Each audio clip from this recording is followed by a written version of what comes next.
Jemaat yang diberkati dan dikasihi oleh Tuhan Yesus Kristus, kita pasti merasa bersyukur karena di hari ini Allah masih memberikan kita kekuatan, kesehatan, dan damai sejahtera.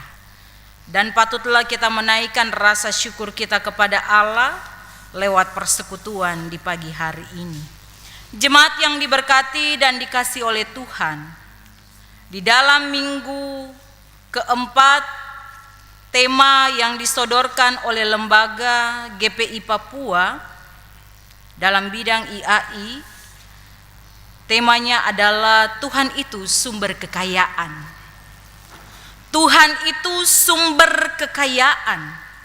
Kalau kita menyimak apa yang menjadi tema, berarti kita bisa mengatakan bahwa Allah adalah sumber segala-galanya. Segala apa yang kita miliki adalah milik kepunyaannya. Memberi adalah suatu bagian yang tidak dapat kita pisahkan dari ajaran dan spirit kita sebagai orang Kristiani, yaitu ajaran kasih, dan dalam bacaan ini memberikan motivasi bagaimana prinsip kita untuk memberi dengan makna yang sejati, atau dalam tanggung jawab keberimanan kita sebagai orang Kristen. Persekutuan kehidupan jemaat yang dikasihi Allah, ada kalanya persembahan yang diberikan oleh setiap umat Tuhan, ada yang konsep benar, ada yang konsep salah. Karena kita berpikir bahwa yang kita berikan kepada Tuhan merupakan sesuatu yang berasal dari diri kita sendiri.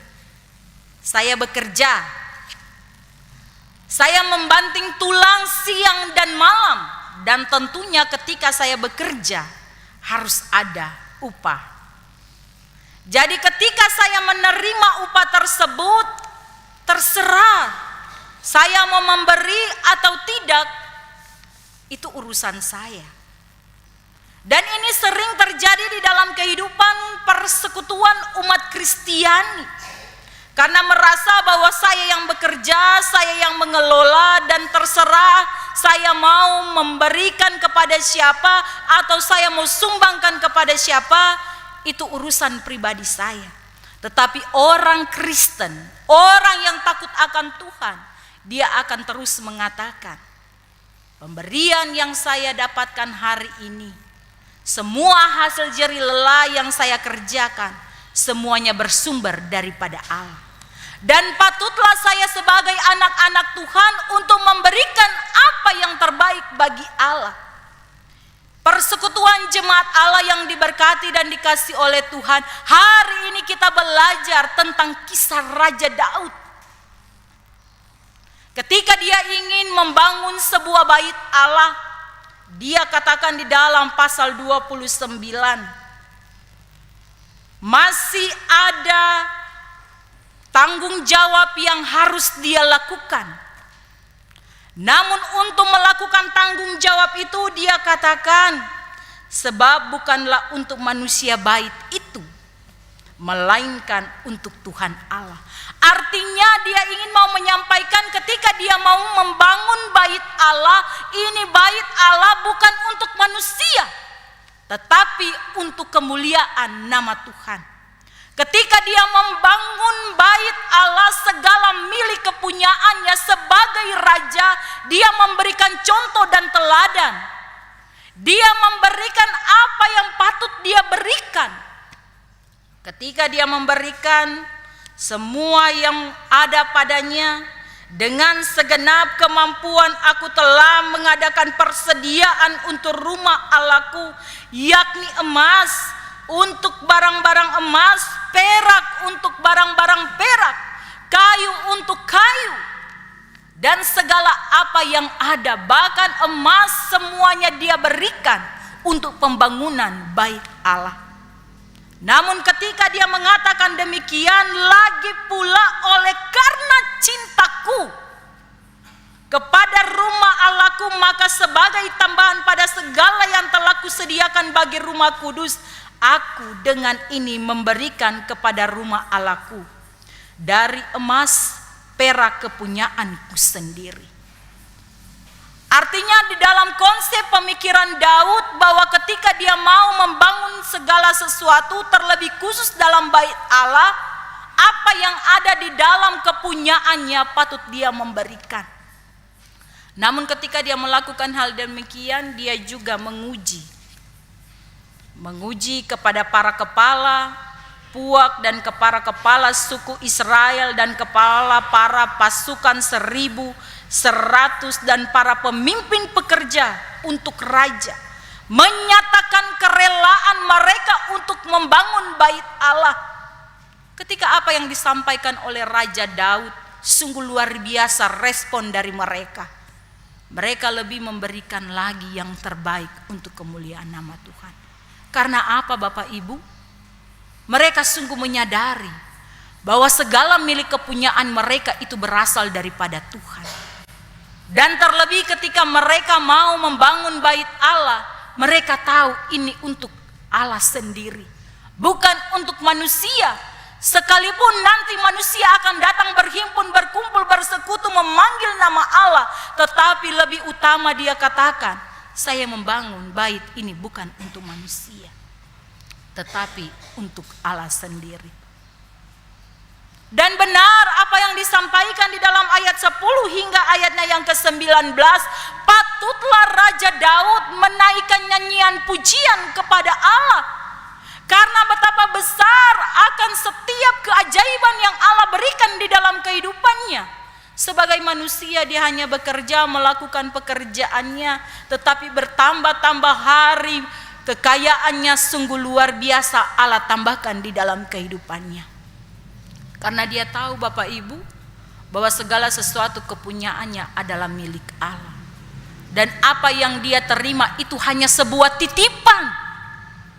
Titipan untuk kita kelola, untuk kita jaga, untuk kita gandakan, untuk kita berikan kepada orang yang membutuhkan. Dan inilah yang telah dilakukan oleh Raja Daud.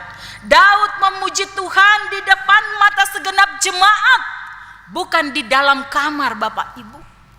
Artinya dia ingin menunjukkan bahwa betapa luar biasanya kasih Allah di dalam kehidupannya. Sehingga dia menyuruhkan nyanyian pujiannya. Dan apa yang terjadi Bapak Ibu? Dia mengungkapkan bahwa terpujilah Engkau ya Tuhan Allahnya Bapa kami Israel, dari selama-lamanya sampai selama-lamanya. Kasih setia Allah di dalam kehidupan mereka tidak pernah terputus dalam pandangan Allah. Dan ketika yang terjadi di dalam kehidupan Raja Daud, Bapak Ibu, dia katakan kembali, sebab siapakah aku ini? Dan siapakah bangsaku sehingga kami mampu memberikan persembahan sukarela seperti ini? Sebab daripada mula segala-galanya dan dari tanganmu sendirilah persembahan yang kami berikan kepadamu. Dia sungguh menyadari Bapak Ibu, siapakah kami ini? Kami hanya sebagai alat kecil yang telah dipercayakan oleh Allah untuk memberikan apa yang Allah berikan kepada kami, baik segala kekayaan, pekerjaan, maupun apa yang telah Allah embankan di atas pundak kita. Apa yang perlu kita megahkan? Tidak ada Bapak Ibu. Raja Daud sungguh menyadari akan hal itu, dan dia tidak perlu untuk membanggakan segala milik kepunyaannya. Sehingga dia mengatakan, siapakah aku ini, siapakah bangsa ini? Kami ini hanya orang pendatang. Tetapi sungguh luar biasa kasih setia Tuhan di dalam kehidupan mereka. Bangsa Israel benar-benar dituntun dan dipimpin oleh Allah. Allah berkali-kali menunjukkan kemahakuasaannya, tetapi berkali-kali mereka juga menyakiti hati Tuhan. Mereka sering membuat hati Allah tersakiti dengan tidak memberikan apa yang terbaik bagi kemuliaan Allah. Mereka sudah menyadari bahwa apa yang mereka peroleh semuanya berasal daripada Tuhan, tetapi berkali-kali mereka berhitung dan berhitung. Dan inilah Raja Daud mau menyampaikan, Salomo anaknya dia masih kecil, tetapi dia meminta agar Salomo diberikan hati yang tulus, hati yang ikhlas, hati yang jujur. Agar ketika diberikan tanggung jawab yang besar, dia akan membangun bait Allah yang sungguh luar biasa, tetapi dia akan melakukan sesuai dengan perintah Allah. Dan ternyata benar firman Tuhan mengatakan demikian. Raja Salomo diberikan hikmat yang sungguh luar biasa. Dia tidak meminta kekayaan, dia tidak meminta umur panjang, tetapi dia meminta hikmat dan kebijaksanaan.